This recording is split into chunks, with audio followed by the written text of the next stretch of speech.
Hey, one and all. So Mars has been retrograde since 1 week already, and that means there will have been experiences inside of yourself, feelings, desires, fears coming up, or in the environment surrounding you and your relationships for sure in this last couple of days, which deeply speak already to this dynamic. So I want to take this moment to really reflect on maybe some of the things that might have been popping up already, because this Mars retrograde is quite a prolonged process, and everything that was maybe seeded or begun, or where we might have the first inclination or idea of what a process might be about, will take weeks and months now to really unfold and blossom in our life and lived experience. So it's a really good moment to tune into that. Also, of course, Mercury is also still retrograde for another 2-3 days. So there's a lot of energy shifting with that, which Mars always brings. But let's zoom out for a moment. What is Mars retrograde? Mars is the planet that goes retrograde the least amount of time, right? Because of the relationship of Earth and Mars surrounding the Sun. We're neighboring planets. We both circle the Sun in relatively the same speed. So it takes quite a while for us on the perspective on planet Earth to come to a point where it seems like Mars is standing still and going retrograde. Of course, it's an optical illusion from our point of view on planet Earth. So Mars is the planet that goes retrograde the least amount of time, and it's also the one part of our being, of our psyche, that resists going retrograde the most. Because with Mars, we want to be active. It's a young principle of exerting influence on outer reality to force it to change, to create change, to create a new reality in alignment with our will or our ambitions, ideally. Contrast that with Venus, which is the magnetic principle which attracts magnetically to it. Mars is that young principle that pushes energy outward. So Mars going retrograde means the energy turns within, and that part of our being doesn't really like that too much. No matter if you're a man or woman, we all have Mars somewhere. So the other thing with the Mars retrograde is, at the same time, Mars is the closest to Earth as it ever can be during its cycle. Mars is in that way also brightest in the night sky as it can be. So it's not a time where Mars is weak per se, even though it's turned within, but actually it's a time when Mars is the strongest. There's this other connotation with Mars. Mars is a very, very chthonic figure. He comes from the ground, he comes from the earth. It's not a Zeus, Jupiter, Uranus kind of sky god up there. Mars impulse in ourselves and also in the mythologies is very primal, is very instinctual, it's very raw, and in that way also uncontrollable a bit. Mars sometimes also in the mythologies is not loyal to one side or another, but more to the concept of conflict itself. Mars, Ares, as the god of war, Ares, without the I, it's not Ares, but Ares, is more loyal to conflict itself instead of one side or the other. So watch for that in Mars retrograde territory. Even more so because Mars, of course, went retrograde in Leo. And it's not just retrograde in Leo, it'll go back into Cancer, and in the meantime, it will oppose Pluto twice more. It already did that just at the US election, like a day or two before the US election, which also could signal that there might be still some turnarounds. Because that's the other thing with Mars retrograde. Energy shifts. Energy that we thought goes in one specific direction, how energy, will, ambition, desire, goals play out, how conflicts play out, suddenly take big twists and big turns. We saw that already over the last weekend with Syria and South Korea. And there might be a lot of more these kinds of things with sudden, not necessarily unforeseeable, but relatively unexpected conflicts can suddenly the tide can turn quite easily. Things can shift, but they can also shift back and forth. It's not just like, wow, there's a sudden shift in one direction. That shift can also reverse itself when Mars goes direct again. So pay attention to that, both on the world stage, but also inside of yourself. And that's the other thing. Mars is as a representation of how we channel our energy. Going retrogrades means there's a huge shift in how we utilize our energy. At the same time, with any retrograde, you want to think about all of these RE words: reconsider, reconfigure, realign, reassess, reevaluate. So when Mars is retrograde, we want to do all of these things in regards to our will, in regards to our ambitions and our anger and our lust and libido and sexuality as well. It's also a very strong Mars thing, that primal life force that wants to, on the highest level, procreate, ideally. Wants to chase after somebody, sometimes as well. So Mars shifting direction can also show a huge shift in how our own energy flows, how our own vitality flows, how what we thought we give a lot of energy into this relationship or this career ambition or this creative pursuit or whatever it might be, and we're suddenly realizing, oh, I think I maybe need to reassess. That also happens quite often with Mars retrogrades. Also, the last time Mars went retrograde in a fire sign was the end of 2020, and exactly on that day was when these photos made the round on the internet of these wildfires in California, where the sky was completely orange-red. Right, I think many of you might remember. Of course, wildfires in California are not the rarest of things, but that was really quite something.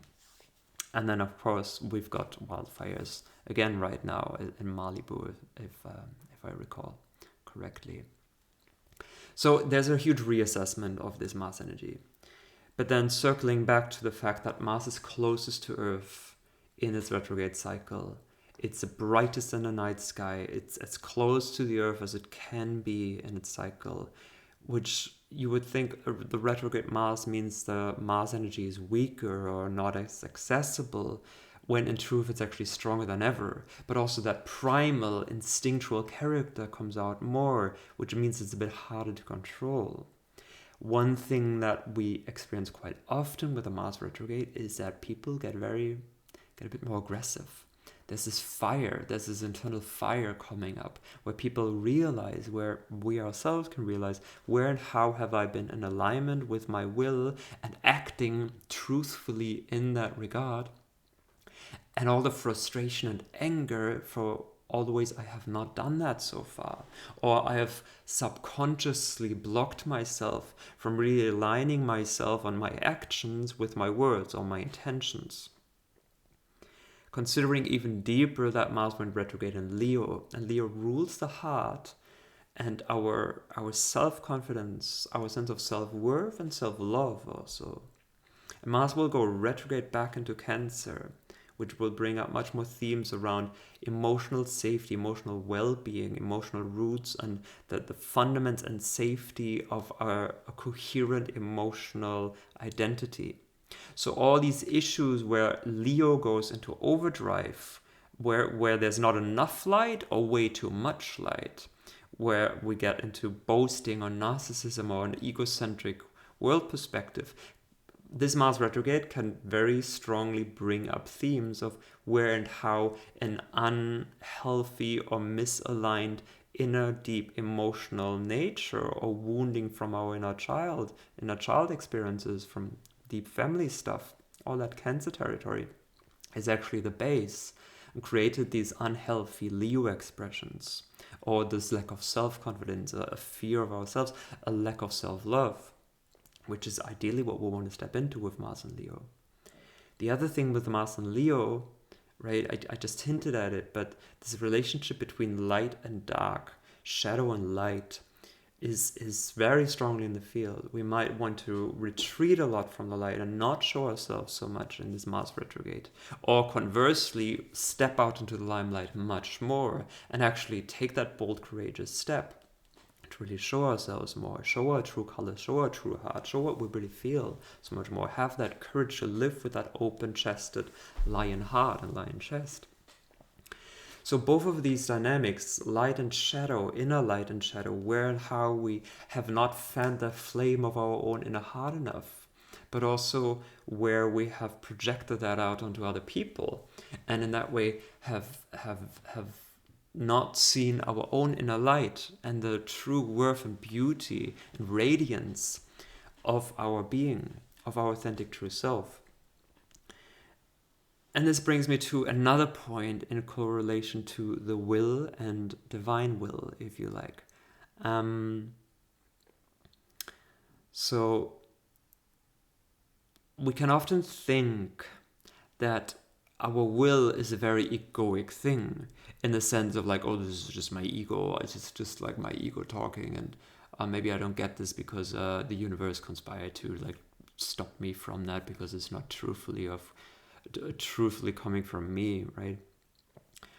It's a superficial, shallow desire maybe. And while there is merit to that kind of thinking, there is much more merit to a much deeper kind of thought that I really want to invite you to entertain, which is that our truest, deepest heart's desire, the Leo side of our being,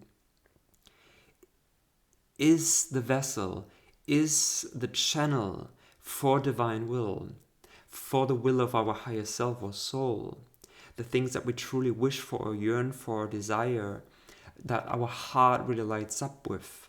They're not by accident, they're not by fluke, there's no happenstance here, but there's a perfect ground design and there's a perfect great alignment. And where we as human beings can learn to step into that role of, ideally, of course, aligning our personality, our ego, if you will, with our higher self, with our soul, so much more, so that this light can flow through us in much more unobstructed ways, much less cloudy, muddy waters or dirty windows, right? So that's, of course, the inner work of Ram Dass said called it polishing the mirror, right? Polishing that glass, making that water clear so that the light of our soul can come through. But in that is also that truth of our being, that the more we tap into our heart and are truly truthful to our heart, what we deeply desire on the deepest level of our being is in alignment with divine will, with higher order, with our soul, with our higher self, whatever name you want to give it. It's an expression of love, of where and how we want to step into the truly high level of Leo energy, of being conscious co-creators with a playful and joyful and a bit naive maybe, because it's really trusting attitude towards life, where we can see like, oh, this is all a big playground and I want to play. And I want to play from a sense of joy and light within myself that just wants to give and co-create with creation, co-create with others, co-create with life and nature and time. Be an expression of that love in whatever way or shape or form that desire, that heart burning, that heart flame might come through or wants to come through.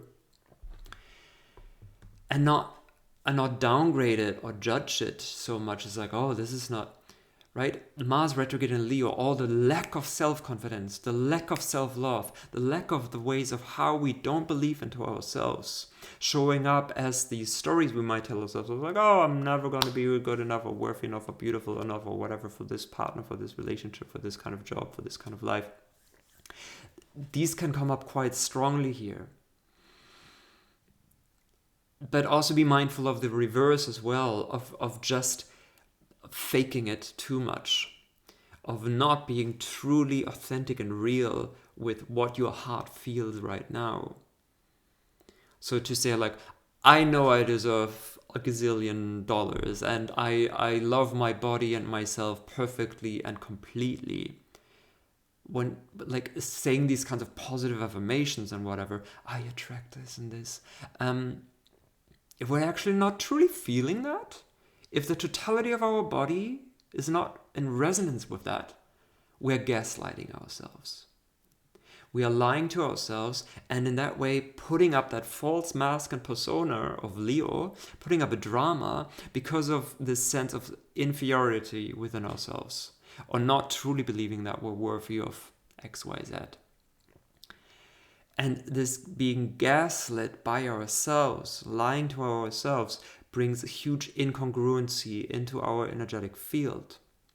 When the truth of this Mars and Leo is so much about radical honesty with our authentic self and our heart, and it will come into the realm of Cancer, and the emotions so much more come January, early January, shifts into Cancer 5th 5th of January, on the 3rd of January, 2nd, 3rd of January, Mars is opposite Pluto, which is very intense. I'll talk more about it then, right? Where and how we project out onto other people, especially our own sense of powerlessness, or where there's old unconscious stories from the past that we tend to project out onto others and play out with them with our own inner will. Mars not feeling powerful enough, Pluto. So beginning of the year will be like, oof, that's quite an intense energy, and it will be maybe a bit dramatic. And that's the other thing with Leo. Leo loves the drama, whether they wanna admit it or not. So another thing with, and this is the last thing I think I want to say now with this Mars retrograde and the first primary reflections on this, also because the last week was so funky. We had Neptune going direct, we had Venus entering Aquarius and then meeting Pluto. So Venus, Pluto, a huge rebirth of how we want to be in relationship, ultimately also to ourselves, and also this authentic desire to be authentically liberated and authentically free in our self-expression. And then Venus being opposite Mars yesterday, of like, how can we balance that, our own inner heart and the collective, our true embodied raw instinctual self, with the higher elevated viewpoint of Aquarius of what we're aiming, where we actually want to go, right? They have to come into alignment. But yeah, it was a really funky week. And Mercury also still being retrograde on top of that all, of course. But that, I think the reason I'm saying that is because it already brought in a lot of this dynamics of the drama triangle. So these relationship patterns and the Mercury retrograde and whatever, highlighting the patterns which Mars and Leo can really bring out, these patterns of drama, the drama triangle it's called. And Mars in Cancer will do so in a bit of a different way, but it'll also definitely do it. The drama triangle is of course the three roles of victim, persecutor, rescuer. And how, if we're playing one, we're playing all of them. You are never just stuck in one role. You will definitely alternate between the other two as well. But most often than not, we have one role we identify a bit more consciously with. And so drama is an interpersonal energy. It's an interpersonal dynamic. And it's an expression of where and how there has been unrecognized pain or suffering that was not contained or being able to be held, which is a very strong Cancer thing. Cancer also relates a bit more to that victim side, victim archetype. All the water signs do. So the drama triangle is this beautiful, perfect concept, which is a very strong lived experience of many of us. And it can be oh so subtle. It doesn't have to be a very huge out there thing or very profound, intense, life-altering, traumatic event that happens if you play one of these three. It happens in the most subtle of ways in all of our relationships. Wherever we criticize or put blame or shame or guilt or try to subconsciously also control, we are in that role of the persecutor. Whenever we feel sorry for ourselves, we go into that victim mode and unconsciously look for, but then also very strongly magnetically attract people that want to play the rescuer in order to elevate themselves above their own victim mentality and feel better because, there's somebody else they can take care of. And that can feed this also deep unconscious inner emotional pattern, again, Cancer side, of wanting and needing to feel useful in order to get any sense of validation. Ultimately, all three deal with validation, and ultimately all three deal with a sense of powerlessness. Mars opposite Pluto, right? 3rd of January and 27th of April. It's a long story, and it'll be very, very, very strong in the field, especially early January and end of April. And it might be very dramatic because that Mars retrograde, like I said, it's instinctual, it's raw, it's primal. It's not an easy and contained energy. But it also can really give us a lot of zest and a lot of power to actually go after the things we really desire and that we really want. Again, reminding us that our will can be an expression of divine will, but only if we're truthful with ourselves. only if we're really raw and authentic with our heart and what we're actually feeling, and not lying to ourselves or gaslighting ourselves with some kind of positive, wishful thinking, affirmations that actually create resistance in our body. That's a sure sign that you're lying to yourself if you're saying something to yourself, but there's something in your body that tenses up. It's like, nope, your subconscious does not fully believe whatever you might have just said, right? So being honest with ourselves, not falling into victim mentality or the drama triangle dynamics, or projecting our sense of unconscious powerlessness, or maybe also very conscious sense of powerlessness or hopelessness out onto other people, and then drawing them into that drama triangle dynamic, but rather stepping into the much more elevated positions. And there is also a concept where you can turn it around, where the victim becomes a creator, the rescuer can become a coach, and the persecutor an instigator, all for positive change, but in an empowered way with healthy boundaries and a healthy sense of self-identity, which is Mars and Leo, right?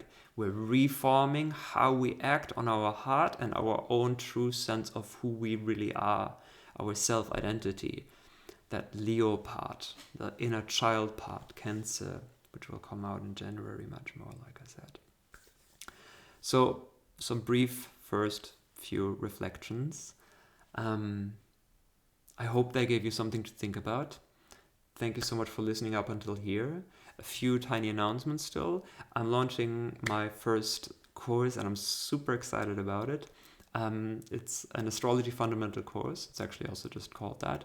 You'll find all the infos down there in the descriptions or on my website. I'm going to start at the beginning of January, and I'm so excited. I'll be teaching you everything about all the basics of astrology, all the planets, all the signs, all the aspects, how to read a chart, a brief glimpse also at transits, life cycles in general. So sign up below for that if you feel like it. Of course, I'm also always available for one-on-one sessions to really go in depth with you into your own birth chart and see where maybe that Mars retrograde is really pinging you off, or really a very profound experiences for you over the next couple of months. And then, of course, if you do want to help me out and let this channel grow, because I really feel like wanting to switch more from Instagram to this space, I'd be so grateful if you hit that like and subscribe button. And in the meantime, I hope you have a beautiful, beautiful beginning of this Mars retrograde journey to really fan the flame of your own inner heart in a really enlightening way. And sending you all my love. Thank you so much. Bye bye.